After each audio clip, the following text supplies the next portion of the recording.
Hi, ಎಲ್ಲರಿಗೂ ನಮಸ್ಕಾರ. ಬನ್ನಿ ದೃಷ್ಟಿ ಬಟ್ಟು ಸೀರಿಯಲ್ ಏನಾಗ್ತಾ ಇದೆ ಅಂತ ನೋಡ್ಕೊಂಡು ಬರೋಣ. ದೃಷ್ಟಿ ಕಾಲ್ ಒತ್ಲರಿ ಅಂತ ಕೇಳಿದ ತಕ್ಷಣ ಕಾಲ್ ಒತ್ತು ಅಂತ ಶಿಕ್ಷೆ ಕೊಡು ಅಂತ ಗಂಡ್ಸು ನಾನಲ್ಲ ಅಂತ ಹೇಳ್ತೇನೆ. ಅಯ್ಯೋ ರೀ, ಆ ಥರ ಎಲ್ಲ ಅನ್ಕೊನಕ್ ಹೋಗ್ಬೇಡಿ.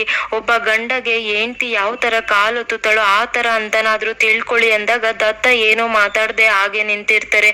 ರೀ, ನಿಮ್ಗೆ ಅದು ಇಷ್ಟ ಆಗಿಲ್ಲ ಅಂದ್ರೆ ಅಟ್ಲೀಸ್ಟ್ ಒಬ್ಬ ಯಜಮಾನಗೆ ಮನೆ ಕೆಲಸದವಳು ಕಾಲ್ ಒತ್ತುತ್ತಾ ಇದ್ದಾಳೆ ಅಂತ ಅನ್ಕೊಳ್ರಿ ಅಂತ ದೃಷ್ಟಿ ಕೈ ಮುಗ್ದು ಬೇಡ್ಕೊಳ್ತಾಳೆ. ಪ್ಲೀಸ್ ರೀ, ನಾನೊಬ್ಳು ಮನೆ ಕೆಲಸದವಳು, ನಿಮ್ ಕಾಲ್ನ ಒತ್ತುತ್ತಾ ಇದ್ದೀನಿ ಅಂತ ಅನ್ಕೊಳ್ಳಿ ಅಂದಾಗ ದತ್ತ ಏನೂ ಮಾತಾಡ್ದೇನೆ ಹಾಗೆ ಕುತ್ಕೊಂಡ್ಬಿಡ್ತಾನೆ.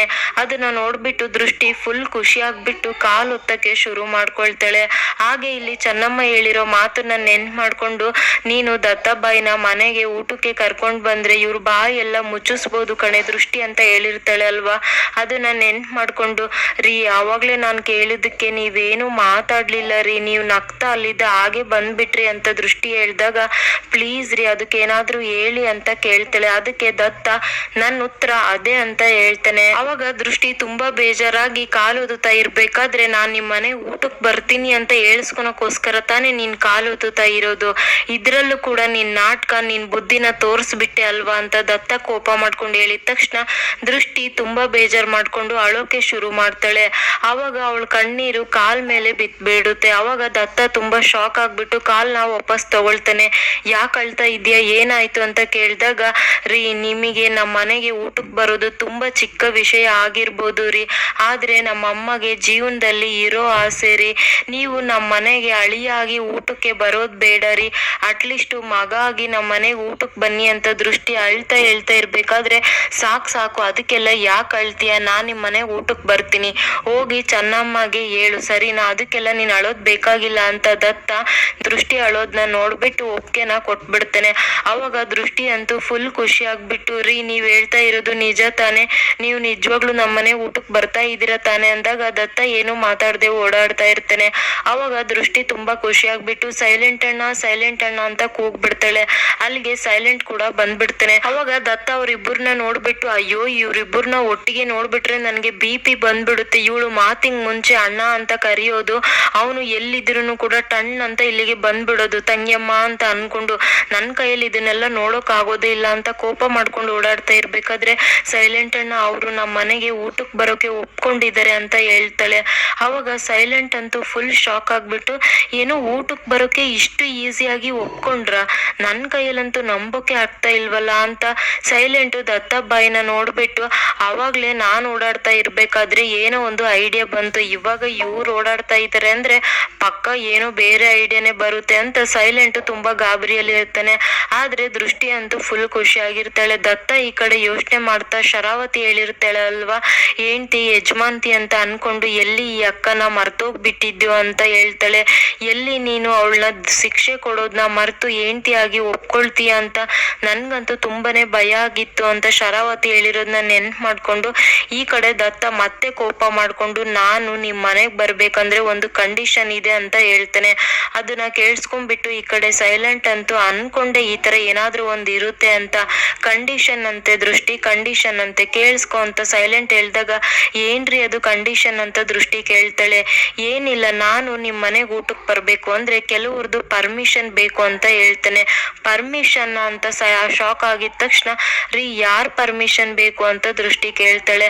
ನಮ್ಮ ಅಕ್ಕ ತಂಗಿಯರ್ದು ಪರ್ಮಿಷನ್ ಬೇಕು ಅಂತ ದತ್ತ ಹೇಳಿದ ತಕ್ಷಣ ಈ ಕಡೆ ಸೈಲೆಂಟ್, ಅಯ್ಯೋ ಜೋಕ್ ಮಾಡ್ತಾ ಇದಾರೆ, ಜೋಕ್ ಅಲ್ವಾ ದತ್ತಬಾಯಿ ಅಂತ ನಗ್ತಾ ಹೇಳ್ತಾ ಇರ್ಬೇಕಾದ್ರೆ ದತ್ತ ಕೋಪ ಮಾಡ್ಕೊಂಡು ನೋಡ್ತಾನೆ. ಅಯ್ಯೋ ದೃಷ್ಟಿ, ಇದು ಜೋಕ್ ಅಲ್ಲ ದೃಷ್ಟಿ, ಸೀರಿಯಸ್ ಅಂತ ಹೇಳ್ತಾನೆ. ಅವಾಗ ರೀ ಅಂತ ಇನ್ನೇನ್ ದೃಷ್ಟಿ ಹೇಳೋಕ್ ಬಂದಿದ ತಕ್ಷಣ, ನೋಡು ನಾನು ನಿಮ್ ಮನೆಗ್ ಬಂದ್ರೆ ಊಟಕ್ಕೆ ನಿಮ್ ಮನೆಯವರು ಖುಷಿ ಆಗ್ತಾರೆ, ಹಾಗೆ ನೀನು ನಮ್ಮ ಮನೆಯವ್ರ ಹತ್ರ ಪರ್ಮಿಷನ್ ಕೇಳಿದ್ರೆ ನನ್ಗೂ ಕೂಡ ಖುಷಿ ಆಗುತ್ತೆ, ಇದು ಸರಿ ಇದೆ ತಾನೆ ಅಂತ ದತ್ತ ಹೇಳ್ದಾಗ ದೃಷ್ಟಿಗೆ ಏನ್ ಹೇಳ್ಬೇಕು ಅಂತ ಗೊತ್ತಾಗ್ದೇನೆ ಸರಿ ಇದೆ ರೀ ಅಂತ ಹೇಳ್ತಾಳೆ. ಅವಾಗ ಸೈಲೆಂಟ್ ಹತ್ರ ಸರಿ ಇದೆ ಅಂತೆ ಸೈಲೆಂಟ್ ಅಂತಾನು ಕೂಡ ಹೇಳ್ತಾನೆ.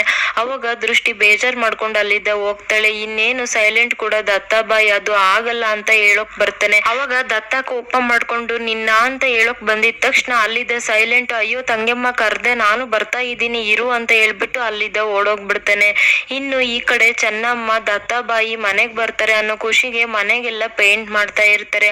ಅಲ್ಲಿಗೆ ದೃಷ್ಟಿ ಕೂಡ, ಅಮ್ಮ ಏನ್ ಮಾಡ್ತಾ ಇದೀಯ ಅಂತ ಮನೆ ಒಳಗೆ ಒಳಗಡೆ ಬರ್ತಾಳೆ.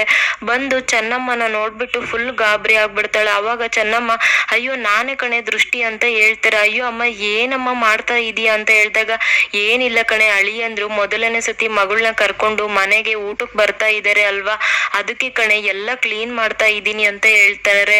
ಅವಾಗ ದೃಷ್ಟಿ ಕೋಪ ಮಾಡ್ಕೊಂಡು ಏನಮ್ಮ ನೀನು ಮೊದ್ಲೇ ನಿನ್ಗೆ ಹುಷಾರಿಲ್ಲ, ಧೂಳು ಈ ತರ ಪೇಂಟ್ ವಾಸನೆ ಎಲ್ಲ ಕುಡಿದ್ರೆ ನಿನಗೆ ಮತ್ತೆ ಹುಷಾರಿಲ್ದಂಗ ಆಗುತ್ತೆ ಅಂತ ಹೇಳಿದಾಗ ಅಯ್ಯೋ ಆ ತರ ಏನಿಲ್ಲ ದೃಷ್ಟಿ, ಪಾಪ ಮಹಾದೇವ ನಿನ್ನೆ ಎಲ್ಲ ಕೆಲ್ಸನೂ ಕೂಡ ಮಾಡ್ಕೊಟ್ಟಿದ್ದಾರೆ, ಅವರು ತಾನೇ ಒಬ್ರು ಎಷ್ಟು ಅಂತ ಮಾಡ್ಕೊಡಕ್ಕಾಗುತ್ತೆ, ಹಾಗೆ ನಾನು ಕೂಡ ಸ್ವಲ್ಪ ಹೆಲ್ಪ್ ಮಾಡ್ತಾ ಇದ್ದೀನಿ ಅಷ್ಟೇ, ನಾನೇನು ಇಡೀ ಮನೆಗೆ ಪೇಂಟ್ ಮಾಡ್ತಾ ಇಲ್ಲ ಕಣೆ, ನೋಡು ಈ ರಾಜ ಇದನ್ನೇ ಅಲ್ವಾ ಗೋಡೆ ಮೇಲೆ ಹೇಗ್ ಗೀಚಿದಾನೆ, ಅದಕ್ಕೆ ಇಷ್ಟನ್ನ ಮಾತ್ರ ಪೇಂಟ್ ಮಾಡ್ತಾ ಇದ್ದೀನಿ ಅಂದಾಗ ಅಯ್ಯೋ ಅಮ್ಮ ಇದೆಲ್ಲ ಬೇಕಾ ಅಂತ ದೃಷ್ಟಿ ಹೇಳ್ತಾಳೆ.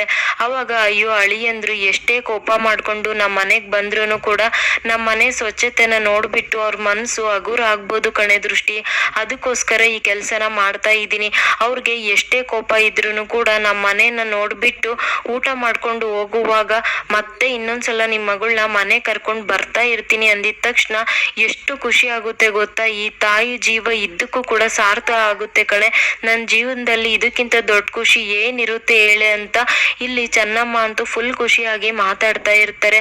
ಅಯ್ಯೋ ದೃಷ್ಟಿ ಬಾ ಇಲ್ಲಿ ಮೊದ್ಲು ಕುತ್ಕೋ ಅಂತ ಹೇಳ್ಬಿಟ್ಟು ದೃಷ್ಟಿನ ಕೂರ್ಸ್ಬಿಟ್ಟು ಇಲ್ಲೇ ಇರು ನಾನು ಹೋಗಿ ಮಜ್ಜಿಗೆನ ತಗೊಂಡ್ಬರ್ತೀನಿ ಅಂತ ಹೋಗಿ ಮಜ್ಜಿಗೆನ ತರೋಕ್ ಹೋಗ್ತಾರೆ. ಅವಾಗ ದೃಷ್ಟಿ ತುಂಬಾ ಬೇಜಾರ್ ಮಾಡ್ಕೊಂಡು ಹೌದು ಅಪ್ಪ ಹೇಳಿದ್ದು ಸರಿನೇ ಇದೆ, ಅವತ್ತೇ ನಾನು ಆಗೋಲ್ಲ ಅಂತ ಹೇಳಿದ್ರೆ ಅಮ್ಮ ಸ್ವಲ್ಪ ಬೇಜಾರ್ ಮಾಡ್ಕೊಂಡು ಸುಮ್ನೆನೆ ಇರ್ತಾ ಇದ್ಲು, ಇವಾಗ ಅವಳ ಆಸೆನ ಅತಿಯಾಗಿ ಮಾಡಿರೋದೆ ನಾನು, ಆದ್ರೆ ಇವಾಗ ಯಜಮಾನ್ರು ನೋಡಿದ್ರೆ ನಾನು ಗೆಲ್ಲೋಕೆ ಆಗದೆ ಇರುವಂತಹ ಒಂದು ಸವಾಲನ್ನ ಕೊಟ್ಟಿದ್ದಾರೆ, ಅವ್ರ ಅಕ್ಕ ತಂಗಿರ್ನ ಪರ್ಮಿಷನ್ ತಗೊಂಡು ಅವ್ರನ್ನ ಕರ್ಕೊಂಡ್ ಬರ್ಬೇಕಂತೆ, ಯಾವುದೇ ಕಾರಣಕ್ಕೂ ಅದನ್ನ ಗೆಲ್ಲೋಕೆ ನನ್ನ ಕೈಲಂತೂ ಸಾಧ್ಯ ಇಲ್ಲ, ಇದೇನಾದ್ರೂ ಅಮ್ಮಗೆ ಗೊತ್ತಾದ್ರೆ ತುಂಬಾನೇ ಬೇಜಾರ್ ಮಾಡ್ಕೊಳ್ತಾಳೆ, ಏನ್ ಮಾಡೋದು ಇವಾಗ ಅಂತ ದೃಷ್ಟಿ ಯೋಚನೆ ಮಾಡ್ತಾ ಇರ್ಬೇಕಾದ್ರೆ ಈ ಕಡೆ ಕಿಶೋರ್ ಅಂತೂ ಫುಲ್ ಖುಷಿಯಾಗಿ ರೂಮ್ ಅಲ್ಲಿ ಓಡಾಡ್ತಾ ಇರ್ತಾರೆ.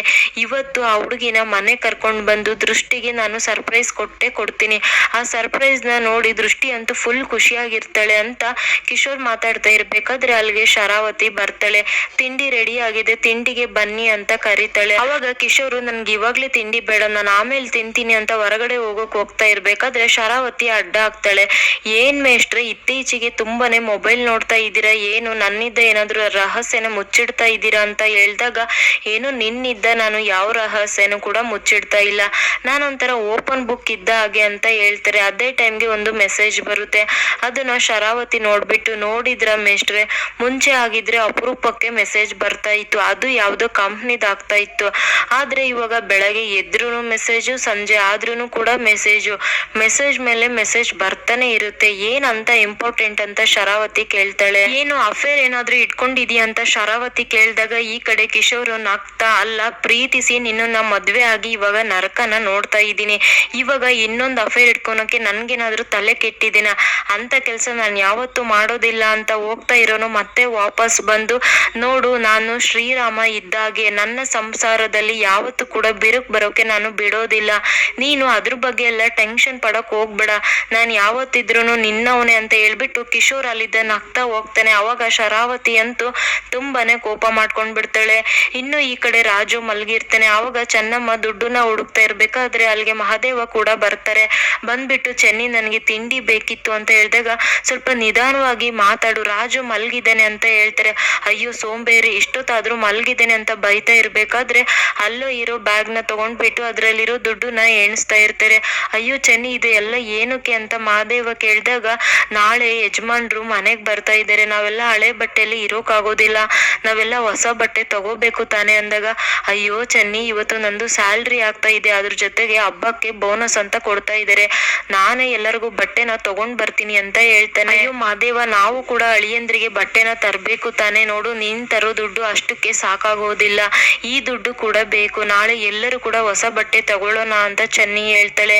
ಇನ್ನು ಈ ಕಡೆ ನೋಡಿದ್ರೆ ಎಲ್ಲರೂ ಟಿಫನ್ ನ ತಿಂತಾ ಇರ್ತಾರೆ. ಅಲ್ಲಿಗೆ ದೃಷ್ಟಿ ಕೂಡ ಬಂದ್ಬಿಟ್ಟು ದತ್ತಗೆ ಊಟನ ಬಡಿಸ್ತಾ ಇರ್ತಾಳೆ. ಅವಾಗ ದೃಷ್ಟಿ ಇವಾಗ ಕೇಳೋಕೆ ಅಂತ ಹೊರಟಿರ್ಬೇಕಾದ್ರೆ ಸೈಲೆಂಟು ದೃಷ್ಟಿ ಇವಾಗ ನೀನ್ ಸುಮ್ನೆ ಕೇಳಿ ಅವಮಾನ ಮಾಡಿಸ್ಕೊಳ್ತೀಯ, ಇವರೆಲ್ಲ ಅದಕ್ಕೆ ಪರ್ಮಿಷನ್ ಕೊಡೋಕೆ ಸಾಧ್ಯನೇ ಇಲ್ಲ ಅಂತ ಸೈಲೆಂಟ್ ಹೇಳ್ತಾನೆ. ಪ್ರಯತ್ನ ಪಡೋದ್ರಲ್ಲಿ ಏನಿದೆ ಸೈಲೆಂಟ್ ಅಣ್ಣ, ಅವಮಾನ ಮಾಡ್ತಾರೆ, ನನ್ನ ನನಗೆ ಅಂತಾರೆ ಅಂತ ನಾನು ಕುಗ್ಗು ಅಂತ ಹೆಣ್ಣಲ್ಲ, ನನ್ನ ಪ್ರಯತ್ನನ ನಾನು ಮಾಡ್ತೀನಿ ಅಂತ ಹೇಳಿದಾಗ ಇದಕ್ಕೆ ದೃಷ್ಟಿ ನೀನಂದ್ರೆ ನನಗೆ ತುಂಬಾ ಇಷ್ಟ ಆಗೋದು ಅಂತ ಸೈಲೆಂಟ್ ಹೇಳ್ತಾರೆ. ಕಿಶೋರು ತಿಂಡಿ ತುಂಬಾನೇ ಚೆನ್ನಾಗಾಗಿದೆ ದೃಷ್ಟಿ ಅಂತ ಹೇಳ್ಬಿಟ್ಟು ತಿಂಡಿನ ತಿಂತಾ ಇರ್ಬೇಕಾದ್ರೆ ಶರಾವತಿ ಚಿಕ್ಕಮ್ಮವ್ರೆ, ಹೇಮಮ್ಮವ್ರೆ, ನೇತ್ರಮ್ಮವ್ರೆ, ನಾನ್ ನಿಮ್ಮ ಹತ್ರ ಒಂದು ವಿಚಾರನ ಕೇಳ್ಬೇಕು ಅಂತ ಇದೀನಿ ಅಂತ ದೃಷ್ಟಿ ಹೇಳ್ತಾಳೆ. ಹೌದು, ಮೊದಲನೇ ಸತಿ ಅಳಿಯ ಮತ್ತೆ ಮಗಳನ್ನ ನಮ್ಮಮ್ಮ ಊಟಕ್ಕೆ ಅಂತ ಕರೆದಿದ್ದಾರೆ. ಅದನ್ನ ನಾನು ಅವ್ರ ಹತ್ರ ಕೇಳಿದೆ. ಅವರು ನಮ್ಮ ಅಕ್ಕ ತಂಗಿಯವರು ಪರ್ಮಿಷನ್ ಕೊಟ್ರೆ ನಾನು ಬರ್ತೀನಿ ಅಂತ ಹೇಳಿದ್ದಾರೆ ಅಂತ ದೃಷ್ಟಿ ಹೇಳಿದ ತಕ್ಷಣ ದತ್ತ ತುಂಬಾನೇ ನಗ್ತಾ ಇರ್ತಾನೆ ಒಳಗೆ. ಅದನ್ನ ಸೈಲೆಂಟ್ ನೋಡ್ಬಿಟ್ಟು, ಕಳ್ಳ, ನೀನ್ ನಗ್ತಾ ಇರೋದು ನನ್ಗೆ ಗೊತ್ತಿಲ್ಲ ಅನ್ಕೊಂಡಿದ್ಯಾ, ನನ್ಗೆ ತುಂಬಾ ಚೆನ್ನಾಗಿ ಗೊತ್ತಾಗುತ್ತೆ ಅಂತ ಅವನು ಕೂಡ ಬೈಕೊಳ್ತಾನೆ. ಅವಾಗ ಈ ಕಡೆ ನೇತ್ರ ಕೋಪ ಮಾಡ್ಕೊಂಡು, ಏನು ನೀನು ನನ್ ಬ್ರೋನ ಮದ್ವೆ ಆಗಿರೋದೇ ನಂಗೆ ಸ್ವಲ್ಪನೂ ಕೂಡ ಇಷ್ಟ ಇಲ್ಲ, ಅಂತದ್ರಲ್ಲಿ ನನ್ ಬ್ರೋನ ನಿಮ್ ಮನೆಗೆ ಊಟಕ್ಕೆ ಕರ್ಕೊಂಡು ಹೋಗ್ತೀಯ, ಅದು ನನ್ಗೆ ಎಳ್ಳಷ್ಟು ಇಷ್ಟ ಇಲ್ಲ ಅಂತ ಕೋಪ ಮಾಡ್ಕೊಂಡು ಹೇಳ್ಬಿಡ್ತಾಳೆ. ನಂದಂತೂ ಇದಕ್ಕೆ ಪರ್ಮಿಷನ್ ಇಲ್ಲ, ಇವಾಗ ಹೇಳ್ತಾ ಇದ್ದೀನಿ, ಸರಿಯಾಗಿ ಕೇಳಿಸ್ಕೊ ಅಂತ ನೇತ್ರ ಹೇಳ್ತಾಳೆ. ನೇತ್ರ ಕೋಪ ಮಾಡ್ಕೊಂಡು ಅಲ್ಲಿದ್ದ ಹೋಗ್ಬಿಡ್ತಾಳೆ. ಆವಾಗ ಹೇಮ, ದೃಷ್ಟಿ ನೀನು ತಿಂಡಿನ ತುಂಬಾ ಚೆನ್ನಾಗಿ ಮಾಡ್ತೀಯ, ಮನೆನೂ ಕೂಡ ಅಷ್ಟೇ ತುಂಬಾ ನೀಟಾಗಿ ಇಟ್ಕೊಂಡಿದ್ಯಾ, ಮಕ್ಳುನಂತೂ ಕೇಳಲೇಬೇಡ, ಅಷ್ಟು ಚೆನ್ನಾಗಿ ನೋಡ್ಕೊಳ್ತೀಯ, ಹಾಗಂತ ನೀನು ನನ್ನ ಆಜ್ಞೆ ಅಂತ ಒಪ್ಕೊಂಡು ನನ್ನ ತಮ್ಮನ್ನ ನಿನ್ ಮನೆಗೆ ಕಳಿಸ್ತೀನಿ ಅಂತ ಅನ್ಕೋಬೇಡ, ಯಾವುದೇ ಕಾರಣಕ್ಕೂ ನನ್ನ ತಮ್ಮ ಆ ಮನೆಗೆ ಹೋಗೋದು ನಂಗೆ ಇಷ್ಟ ಇಲ್ಲ ಅಂತ ಹೇಳ್ತಾಳೆ. ಅವಾಗ ಶರಾವತಿ ನೋಡಿದ ದೃಷ್ಟಿ, ನನ್ನ ತಮ್ಮ 3 ಜನ ಅಕ್ಕ ತಂಗಿರು ಒಪ್ಪಿಗೆ ಕೊಟ್ರೆ ಮಾತ್ರ ನಿಮ್ ಮನೆಗ್ ಬರೋದು ಅಂತ ಹೇಳಿದಾನೆ, ಆದ್ರೆ ಇವಾಗ ನಾನು ಒಪ್ಪಿಗೆ ಕೊಟ್ಟಿಲ್ಲ ಅಂದ್ರೂ ಕೂಡ ಏನು ಯೂಸ್ ಇಲ್ಲ, ಆದ್ರೂ ಸೆಕ್ಯೂರಿಟಿ ಪರ್ಪೋಸ್ ಅಂತ ಹೇಳ್ತಾ ಇದ್ದೀನಿ, ಯಾವುದೇ ಕಾರಣಕ್ಕೂ ದತ್ತುನ ಆ ಮನೆ ಕಳ್ಸೋದು ಸೇಫ್ ಅಲ್ಲ, ಹಾಗೆ ನನ್ನ ತಮ್ಮ ಏನಾದ್ರೂ ಆ ಮನೆಗೆ ಹೋದ್ರೆ ಅವನಿಗೆ ಅವಮಾನ ಆಗುತ್ತೆ, ಅವನ ಘನತೆಗೆ ಧಕ್ಕೆ ಬರುತ್ತೆ, ಅವನು ಅಳಿಯ ಆಗಿ ಆ ಮನೆಗೆ ಹೋಗೋದು ನಂಗೆ ಸ್ವಲ್ಪನೂ ಇಷ್ಟ ಇಲ್ಲ ಅಂತ ಶರಾವತಿ ತುಂಬಾ ಆಟಿಟ್ಯೂಡ್ ಅಲ್ಲಿ ಹೇಳ್ತಾಳೆ. ಇದನ್ನೆಲ್ಲ ಕೇಳಿಸ್ಕೊಂಡು ದತ್ತ ಒಳಗೆ ನಗ್ತಾ ಇರ್ತಾನೆ. ಆದ್ರೆ ಬಜರಂಗಿ ಮತ್ತೆ ಕಿಶೋರ್ ಇಬ್ರು ಕೂಡ ತುಂಬಾ ಬೇಜಾರು ಮಾಡ್ಕೊಳ್ತಾರೆ. ಇಷ್ಟೆಲ್ಲ ಮಾತಾಡಿದ್ನ ಕೇಳಿಸ್ಕೊಂಡು ದೃಷ್ಟಿ ಅಳ್ತಾ ಅಲ್ಲಿದ್ದ ಹೋಗ್ಬಿಡ್ತಾಳೆ. ಅದನ್ನ ದತ್ತ ನೋಡ್ಬಿಟ್ಟು ನಗ್ತಾನೆ. ಇಲ್ಲಿಗೆ ಸಂಚಿಕೆ ಮುಕ್ತಾಯವಾಗುತ್ತೆ. ವಿಡಿಯೋ ಇಷ್ಟ ಆಗಿದೆ ಅಂತ ಅನ್ಕೊಳ್ತೀನಿ. ಧನ್ಯವಾದಗಳು.